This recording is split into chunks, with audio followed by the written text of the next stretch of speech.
സർവശക്തനായ ദൈവം നമ്പുരാന്റെ അളവറ്റ കരുണയാലും കൃപയാലും ഇന്ന് ആരുടെ ഓർമ്മ നമ്മൾ ആചരിക്കുന്നു? മഹാപരിശുദ്ധനായ പരിമല തിരുമേനിയുടെ മധ്യസ്ഥതയാലും അനുഗ്രഹങ്ങളാലും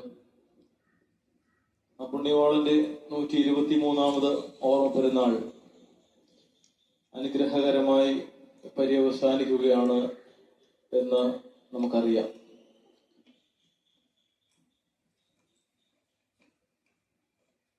ഒക്ടോബർ 26-ാം തീയതി കൊടിയേറിയത് മുതൽ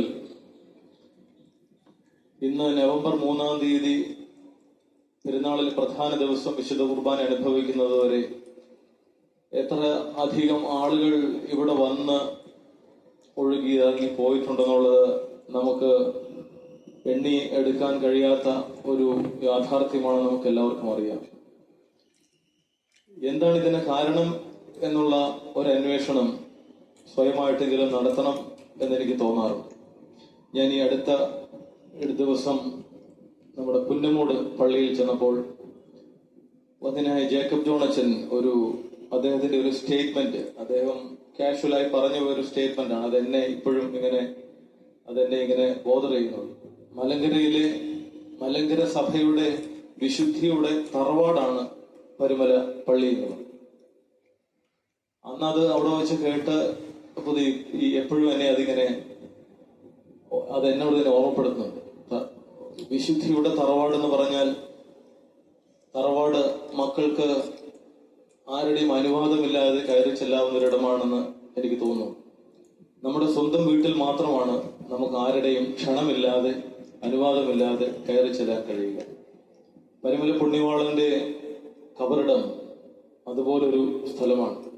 ഇവിടെ പരിശുദ്ധ ബാവാതിരുമേനി മുതൽ ഈ സഭയിലെ ആബാലവൃദ്ധം ജനങ്ങൾ, ഇന്ന് നവജാത ശിശുക്കൾ വരെ ഉള്ള വന്യരായ അഭിവന്യരായ പിതാക്കന്മാരുടെയും വന്യരായ വൈദിക ശ്രേഷ്ഠരുടെയും സഭാ ആത്മായ നേതൃത്വത്തിന്റെയും സഭാവിശ്വാസികളുടെയും നാനാജാതി മതസ്ഥർക്കും ആരുടെയും അനുവാദമില്ലാതെ വന്ന് പ്രാർത്ഥിച്ച് അനുഗ്രഹം തേടാനുള്ള ഒരിടമായി ഈ ഇടം മാറിയിട്ടുണ്ടെങ്കിൽ അതിന് ചേരുന്ന ഏറ്റവും നല്ല ഒരു വാചകവും അത് തന്നെയാണെന്ന് എനിക്ക് തോന്നിയിട്ടുണ്ട്.